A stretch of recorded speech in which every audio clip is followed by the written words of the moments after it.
नमस्कार,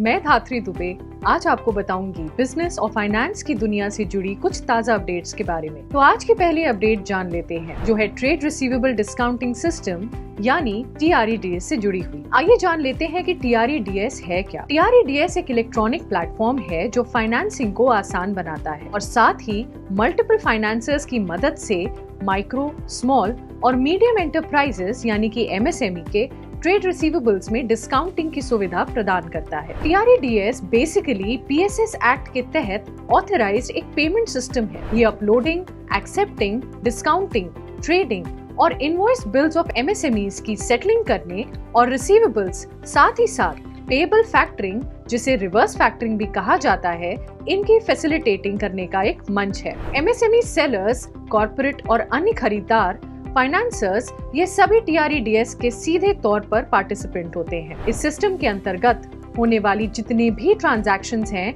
वो बिना MSME के सहारे के हैं। बात करें TREDS में हिस्सा लेने की, तो इसमें बायर्स, सेलर्स और फाइनेंसर्स हिस्सा ले सकते हैं। सेलर्स के तौर पर सिर्फ MSME ही हिस्सा ले सकते हैं और बायर के तौर पर कॉर्पोरेट्स, गवर्नमेंट डिपार्टमेंट्स, PSUs और कोई अन्य संस्था भी हिस्सा ले सकती है। हाल ही में RBI ने TREDS की स्कोप को एक्सपैंड करने का निर्णय लिया है और यह एक्सपेंशन फाइनेंसर्स को इंश्योरेंस फैसिलिटी प्रोवाइड करके किया जाएगा। सेंट्रल बैंक के इस निर्णय से रिसीवेबल्स के व्यापार में बढ़ावा देखा जाएगा। MSME के कैश फ्लो बढ़ने की बहुत ज्यादा उम्मीद जागी है। RBI ने TREDS प्लेटफॉर्म शुरू करने के लिए लगभग आधा दर्जन संस्थाओं को लाइसेंस दिया है, जो सालाना 60,000 करोड़ का ट्रांजैक्शंस करती हैं। आइए बढ़ते हैं अपनी अगली अपडेट की तरफ। सोमवार को आए आंकड़ों के मुताबिक ऊंची फूड आइटम्स की कीमतों के चलते भारत के एनुअल रिटेल इन्फ्लेशन का ग्राफ दिसंबर में 12 महीने के निचले स्तर से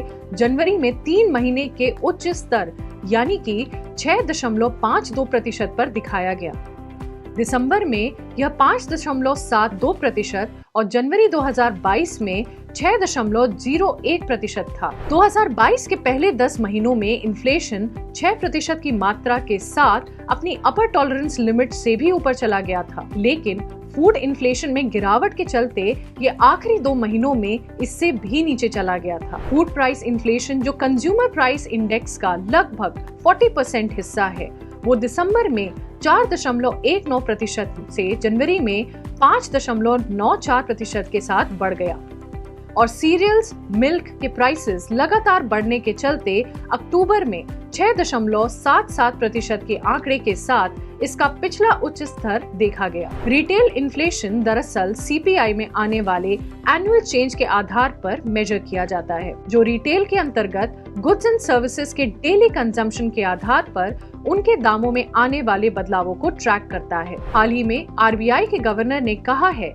कि फाइनेंशियल ईयर 2023 में इन्फ्लेशन 6.5% के आंकड़ों के साथ बढ़ने की उम्मीद है, जहां 2024 के फाइनेंशियल ईयर में इसके 5.3% पर गिरने का अनुमान है। बढ़ते हैं हमारी अगली खबर की ओर, जो है ऑल्टरनेटिव इन्वेस्टमेंट फंड से जुड़ी हुई। Funds of funds for startup scheme के अंतर्गत ऑल्टरनेटिव इन्वेस्टमेंट फंड्स द्वारा करीबन 88% इन्वेस्टमेंट्स किए गए हैं, जो 5 राज्यों द्वारा किए गए हैं। यहाँ कर्नाटक 14,077 करोड़ रुपए के कुल निवेश में से 4,687 करोड़ रुपए के निवेश के साथ राज्यों की सूची में सबसे ऊपर है। Funds of funds for startup scheme 2016 में 10,000 करोड़ के कॉर्पस के साथ अप्रूव और एस्टैब्लिश की गई थी। ये योजना इंडियन स्टार्टअप्स के इकोसिस्टम को मच नीडेड बूस्ट देने और डोमेस्टिक कैपिटल की पहुंच को सक्षम बनाने में मदद करेगी। 31 दिसंबर 2022 तक FFS के अंतर्गत 7,980 करोड़ रुपए 99 AIFs को कमिट किए गए थे और 3,400 करोड़ रुपए 72 AIFs को डिस्पर्स कर दिए गए थे, जिन्होंने बदले में 791 स्टार्टअप्स में 14,077 करोड़ रुपए का निवेश किया है। सरकारी आंकड़ों के अनुसार कर्नाटक को इस स्कीम के अंतर्गत 240 स्टार्टअप्स के लिए 4,687 करोड़ का निवेश मिला है। महाराष्ट्र को 176 स्टार्टअप्स के लिए 3,426 करोड़ का निवेश, दिल्ली को 138 स्टार्टअप्स के लिए 2,254 करोड़ रुपए का निवेश मिला है और इसी तरह से हरियाणा को स्टार्टअप्स के लिए 1,148 करोड़ रुपए का निवेश मिला है। साथ ही तमिलनाडु को 29 स्टार्टअप्स के लिए 826 करोड़ रुपए का निवेश प्राप्त हुआ है। आइए आगे बढ़ते हैं अपनी अगली खबर की ओर, जहां आरबीआई ने बताया है कि भारत यूपीआई इस्तेमाल करने वाली कॉइन वेंडिंग मशीन का परीक्षण करेगा। जैसा कि हम सब जानते हैं कि भारत में पैसा निकालना काफी आसान है, लेकिन कॉइन्स और चेंज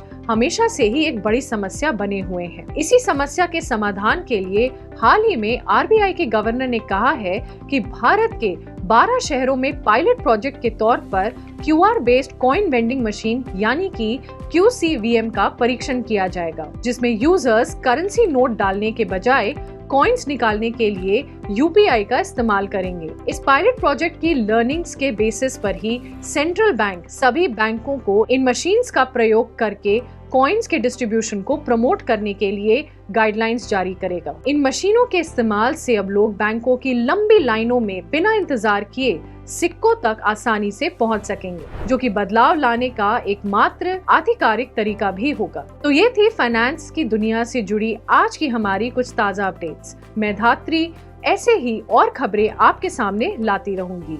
तब तक के लिए नमस्कार।